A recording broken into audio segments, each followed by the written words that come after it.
Hello guys, ഇന്ന് family ആയിട്ട് ഒരു യാത്രയാണ്. അങ്ങനെ അമ്പലത്തിലേക്ക് പോയി. അവിടെ നിന്ന് നേരെ നമ്മൾ മാൾ ഓഫ് ട്രാവൻകൂറിലേക്കാണ് പോയത്. കുറേ ഫോട്ടോസൊക്കെ എടുത്തിട്ട് അകത്തോട്ട് കയറിയപ്പോൾ തന്നെ ആദ്യം കണ്ടത് ഒരുപാട് ഇയറിങ്സ് ആണ്.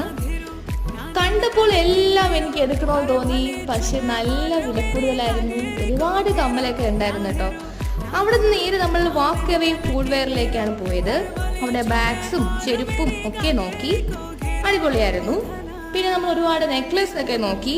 പിന്നെ ഈസി ബൈയിൽ നിന്നും ഡ്രസ്സൊക്കെ നോക്കി. അവിടെ നിന്ന് നേരെ സ്റ്റുഡിയോയിലേക്കാണ് പോയത്. അവിടെ ഒരുപാട് ഫുഡ് വെയർ ഒക്കെ ഉണ്ടായിരുന്നു. നല്ല ഫുഡ് വെയർ ഒക്കെ ഉണ്ടായിരുന്നു. അവിടെ നിന്നൊരു നെയിൽ പോളിഷ് ട്രയലൊക്കെ നോക്കിയിട്ട് അവിടെ നേരെ ഫുഡ് കഴിക്കാൻ പോയി. ആദ്യം ഒരു വേഫിൾ കഴിച്ചു. പിന്നെ ചിക്കനിൽ നിന്ന് ഫ്രൈഡ് ചിക്കൻ, പിന്നെ മോമോ, പിന്നെ ഒരു ഫലൂഡയും കഴിച്ചു. അങ്ങനെ നമ്മൾ നേരെ ഇനി വീട്ടിലേക്കാണ്. അപ്പോൾ ഇന്നത്തെ ഇവിടെ ഇത്രയേ ഉള്ളൂ. Okay, by.